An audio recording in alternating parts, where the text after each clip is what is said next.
it's absolutely fantastic, I guess, to be joined here by Alan Leech, who we'll know from the hit series and movie Downton Abbey and blockbuster movies such as Bohemian Rhapsody and The Imitation Game. If people were tracking you really early on, I guess, Alan, they would have seen you first in the Gate Theatre in Dublin with Oscar winner Frances McDormand in A Streetcar Named Desire.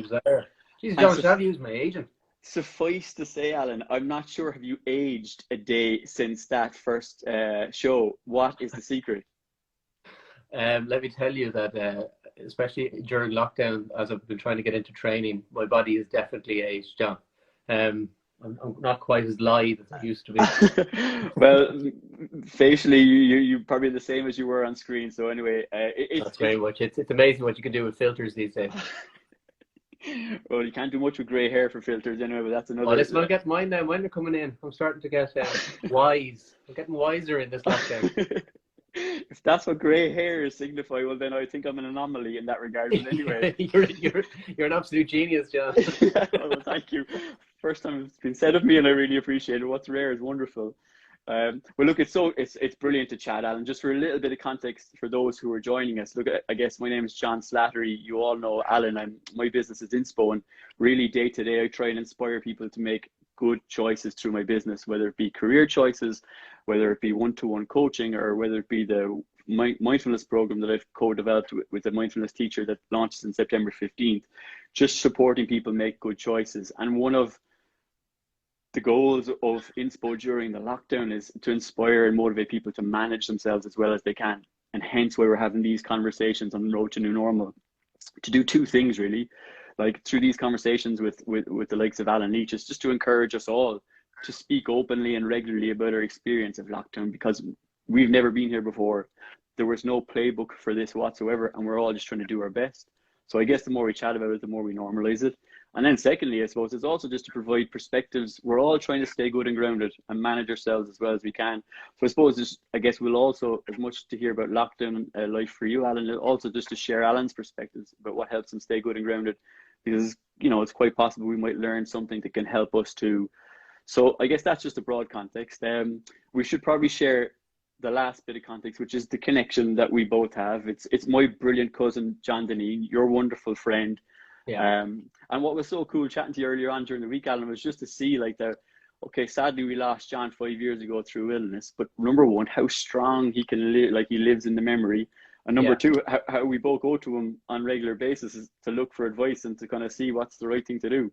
Absolutely, yeah. I mean, something with John, such a great friend and obviously a great family member for you. And even during lockdown as well, I mean, I have this picture on the wall, and the poem that I read at his funeral is right beside the bike that I used with him. And he was a man who loved his fitness more than anything.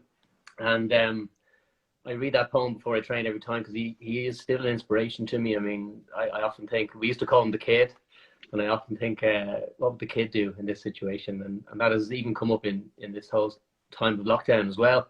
He had incredible mental strength through his illness as well. So, yeah, he's still an inspiration to me, and he's very much at the forefront of my mind on a daily basis. Yeah, and likewise, and I know he loved this conversation. I know that his family members and friends will likely be watching. So a warm welcome to everyone, and particularly warm welcome to them. Absolutely. I do know, I'd say that John would love this conversation. I also know he'd be a devil for the crack too, so I could imagine how he'd be walking through back of shop with no shirt on it.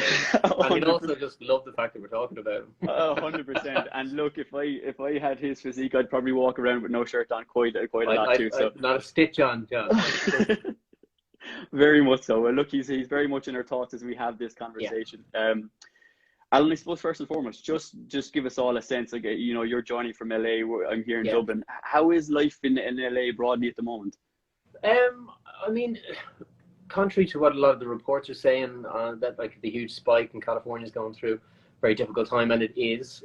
You know, there's no question that, as we were saying the other day, like it has changed life completely. And that's no different, say, if you're in Dublin, in Cork, in Los Angeles, New York. But there is a sense, I think, that we're coming out of it. There seems to be a change in the figures, which is great. I mean, for me, we had our baby in January, our first child, and so we were automatically in lockdown from the end of January, and that really just hasn't changed. For us, more so, we became even more aware of the fact that, you know, people coming in to even to meet her. I don't want to say that as a girl, but and we were very aware that you know, obviously aware anyway when you've a young baby, and then with the coronavirus, it's just so heightened. So there was a sense of anxiety, a lot of anxiety in the first couple of months. That seems to have dissipated a bit as she's got older, and she's, you know, touch wood, and thank God she's very healthy and she's perfect little baby. So we've kind of assimilated to like bring her out for walks. And I remember the first couple of times when she had the awareness to look around and she saw other people, and you genuinely could see she was looking at people going, there's not just three of us. This is unbelievable. There's loads. You know, seeing other people out and walks. So it's been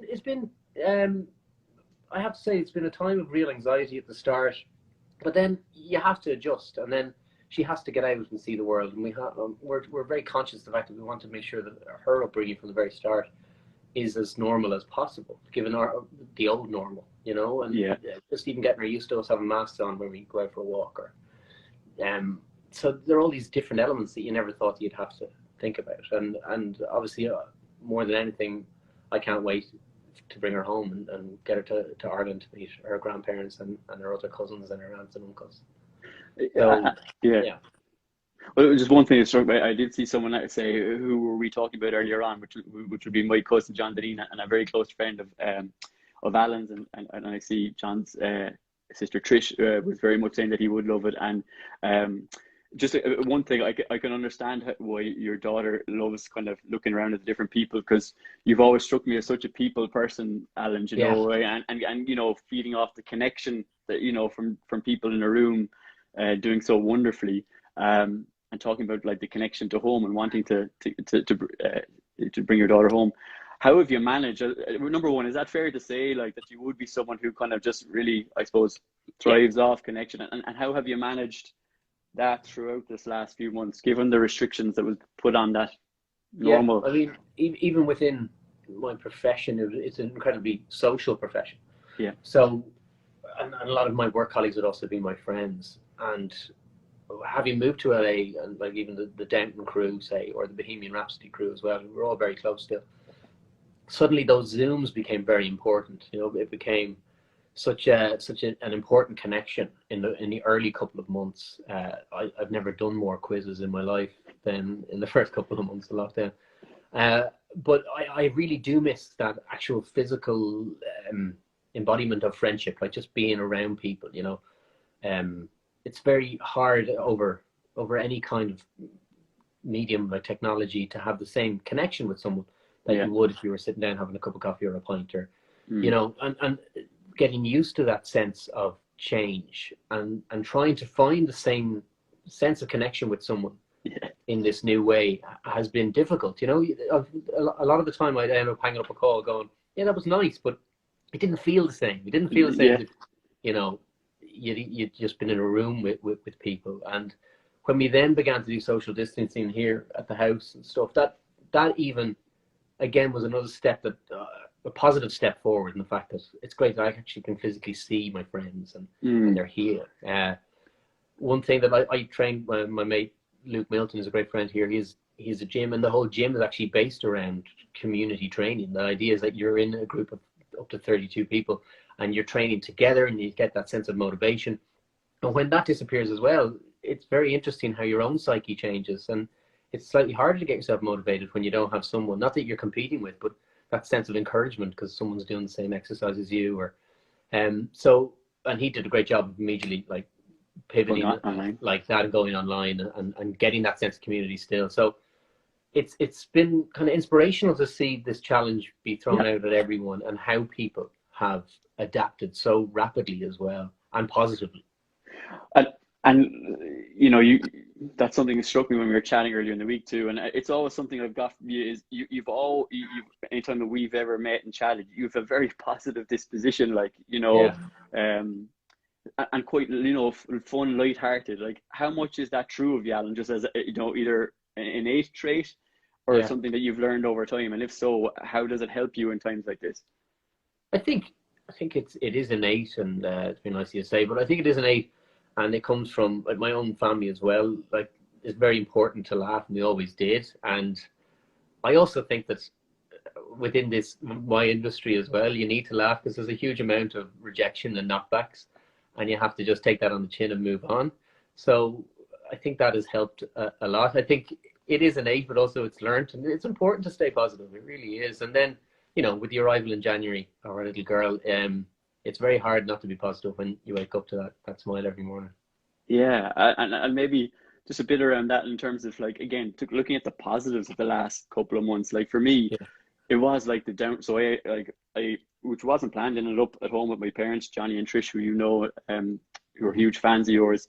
Um, uh, to spend time with them was incredible. Like, we got so close. Felt like we were housemates by the end. As I mentioned during the Yeah. week, myself and my mum got through Normal People together, and as people will know, having watched that, like that's no mean feat for a mother and a son. I was Um, about to say, like, one thing what a great show, but to watch it with your Irish mother as well. I there mean, was there must have been a huge amount of not talking around. there was. I think I mentioned this. I did mention this. Like there was one of the earlier like scenes which were quite intimate, let's say, for anyone who hasn't watched the show. And I just remember, like, I think I said this, like, they're so long. Those scenes in that show are so long, and Oh, yeah. I was just praying for it to end or something to happen. And my mother said, because it's based on the west of Ireland, she said, John, this is awful Irish. This is fierce Irish. Now, as I said during the week, it definitely didn't feel like it was Irish at all what was happening. But nonetheless, I'm just glad someone broke Oh, the yeah, awkward silence. yeah. But it I was remember I brilliant. did Yeah, another go anecdote on. of watching something like that. I did a show called Love is a Drug many years ago, and there was a sex scene that I had, and I forgot that it was in this episode. I was watching the show with my parents, and there I was, and my bare arse on the screen, and nothing been said, and then out of nowhere, tea, anyone? My mom just got up and went out. And I knew it was awkward because my old man got up and he doesn't even know how to make tea, and he got up and left as well. Well, God bless mums.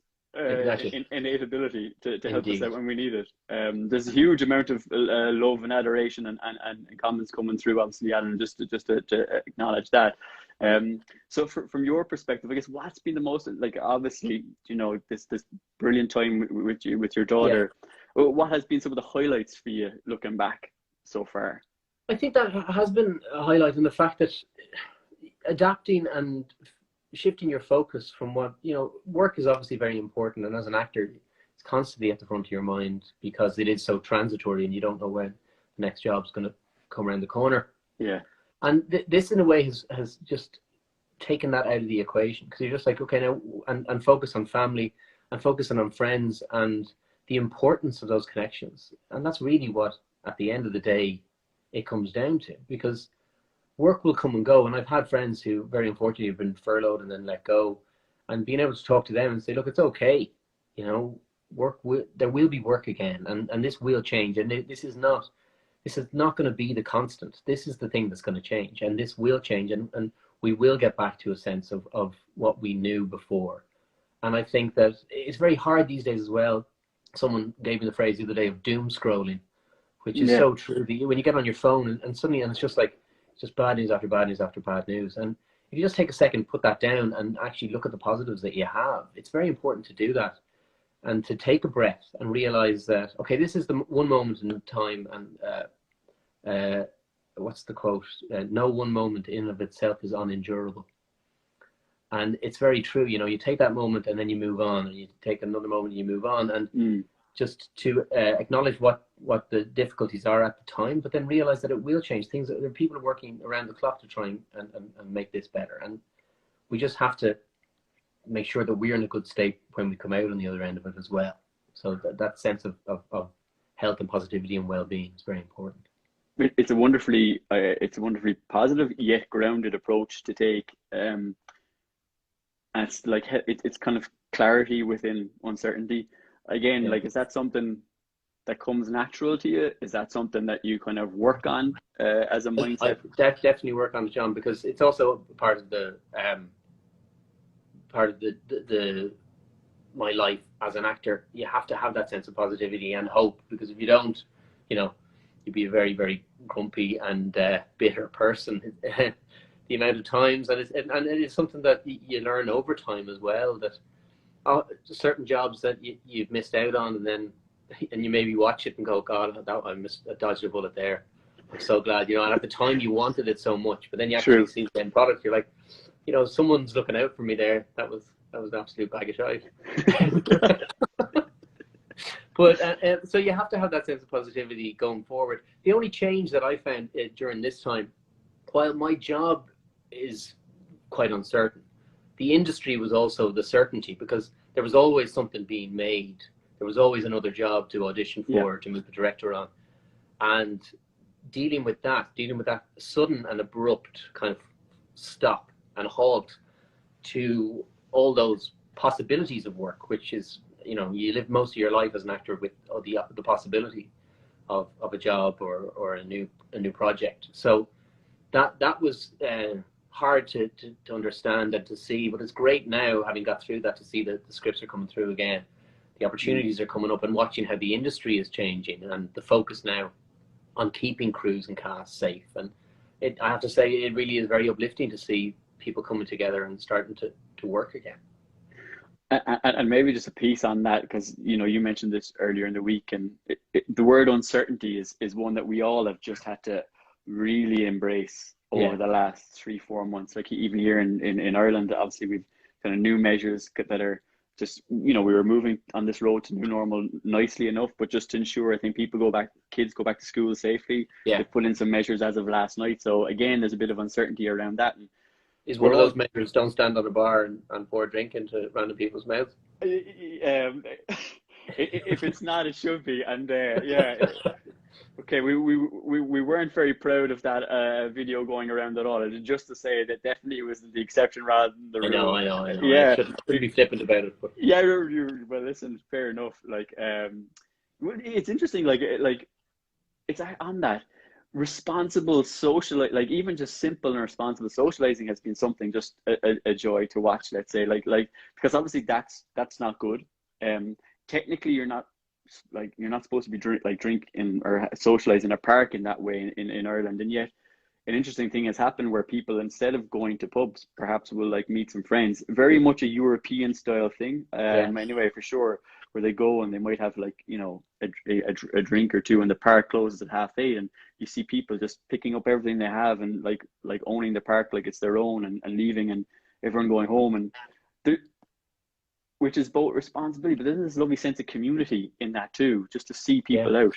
And I think you mentioned, to me earlier, community has been an amazing thing that has seemed to emerge from this. I don't know what it like in a small town in the south of Dublin and Wicklow, you go on a cycle and you'd have around 30 people waving at you, where heretofore 6 months ago you mightn't have had one. How has the sense of community emerged in LA? Well, it's definitely come to the fore with the civil rights movement in relation to Black Lives Matter as well. That was something that, came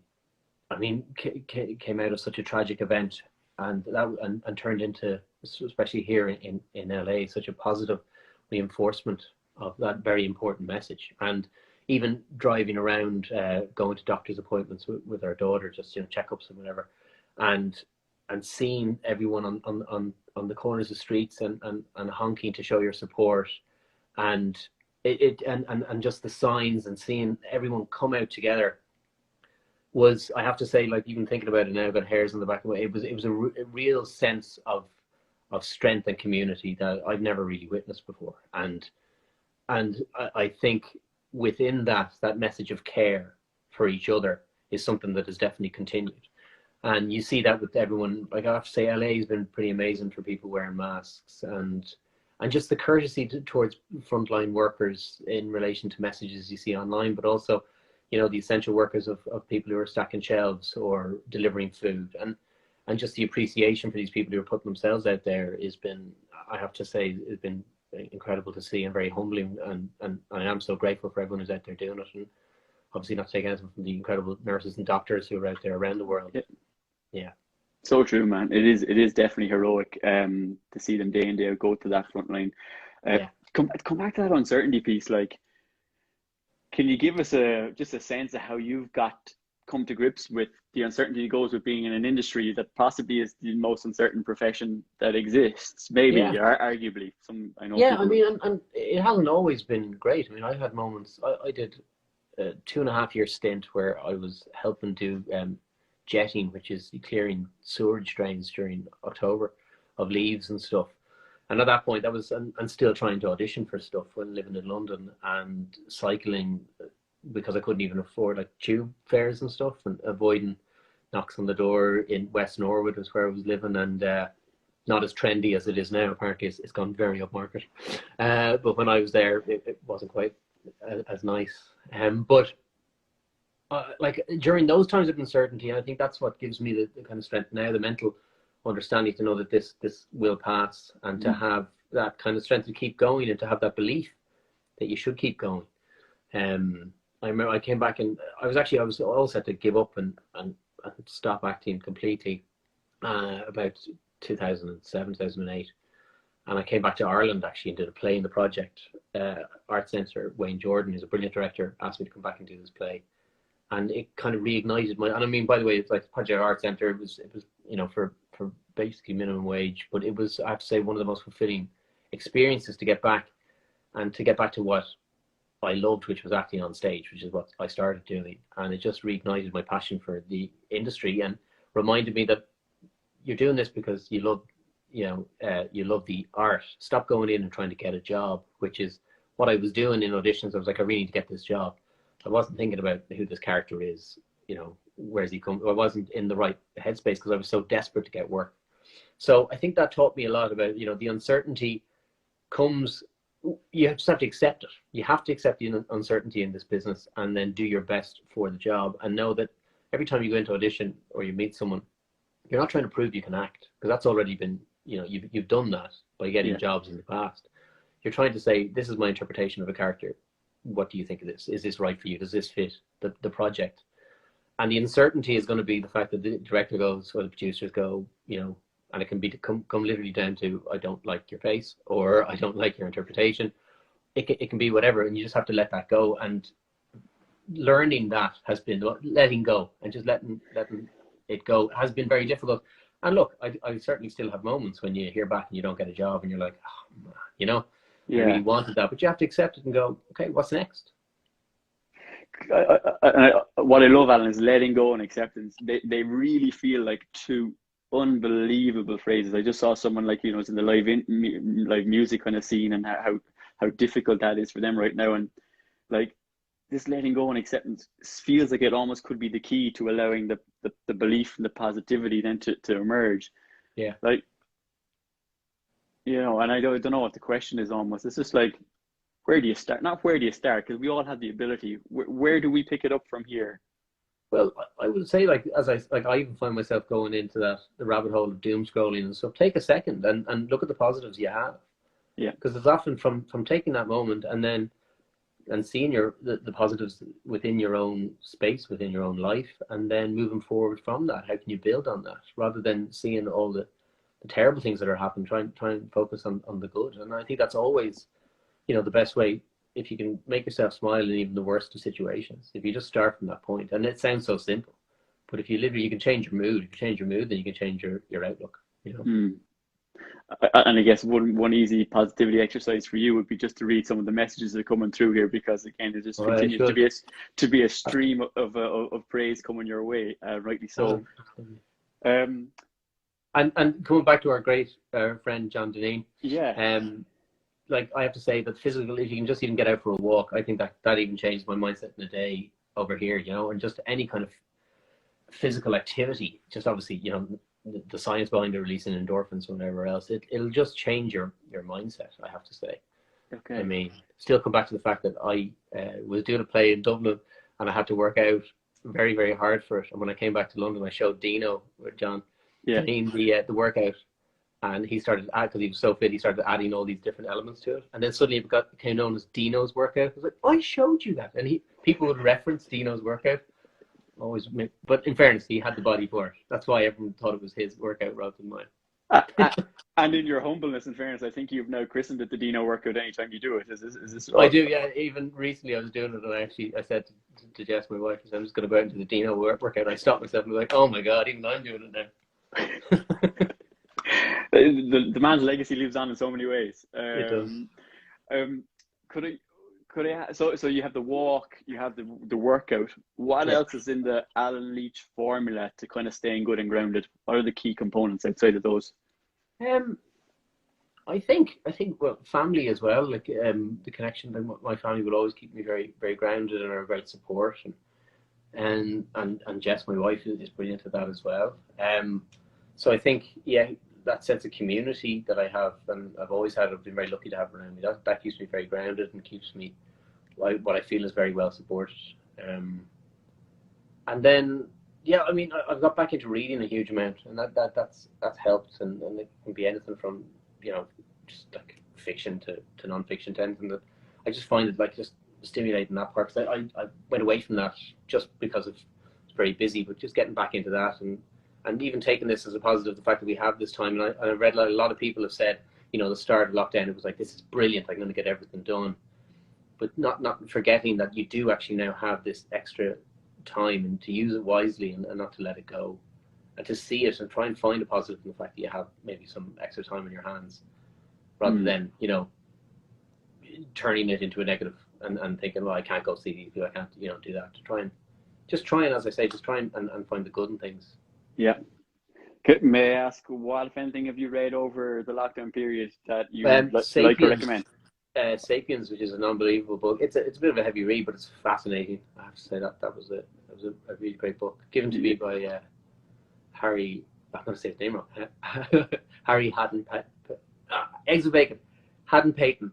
Harry Haddon Payton, who was in Downton, and he's also in The Crown, and he gave me that book as a birthday present. Okay.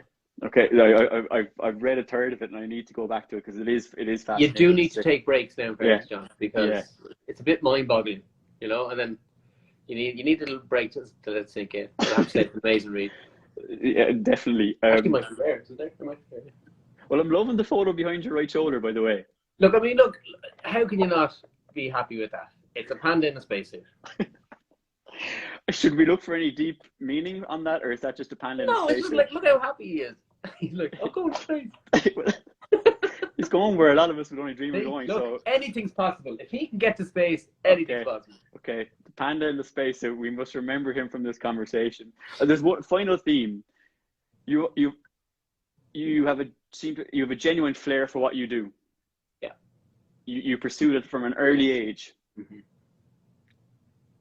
There's a lot of how helpful is that for you in life? Is the first of the two-part question.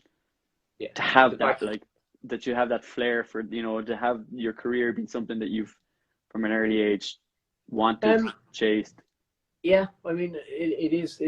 I sometimes forget as well, that I did start very young and made it my passion. It was my passion, and I kept going.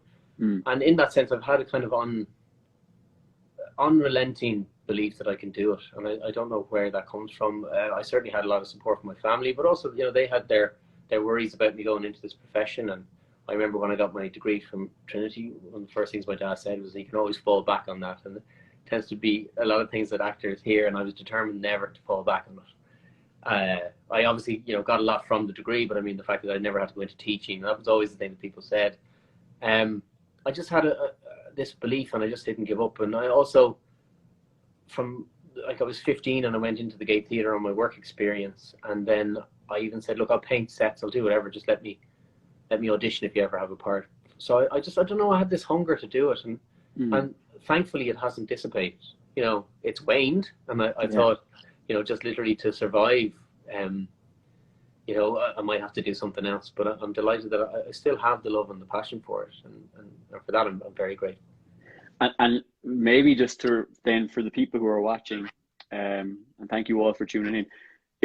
Some people have been mentioning to me that this is a period like reflection and taking time, but it also may be looking at their own direction in their chosen career path, and maybe wondering, is there something else, be it through the career or through a hobby or something? You found yours early. What would you say to anyone in that situation? Well, a time of uncertainty, if you're going to talk about making something positive, making a change, maybe this is the opportunity when you can take away all the elements that constantly told you, well, I can't do that, not now, not now's not time. Well, maybe it is. Maybe just the fact that this uncertainty, and maybe people find themselves in a certain time, that all the things that were holding them back before from making that change, all the excuses of the fact that now's not time, you know, security and everything else. I think that maybe this is, look at it as an opportunity, a positive opportunity to examine what is it I really want to do, and then maybe give it that shot. Mm-hmm. I would definitely say it. I mean, what at a time when it feels that everything's lost, what do you have to lose? Yeah. If that's where you find yourself. Yeah, and then backing yourself. And backing yourself. Yeah. You've backed yourself. Like, again, did you learn that, or did you just go for it? I think you just have to have the balls to go for it, you know, and you know, a lot of the time going in to convince people to give you a job, you have to kind of just have that blind confidence in yourself as well.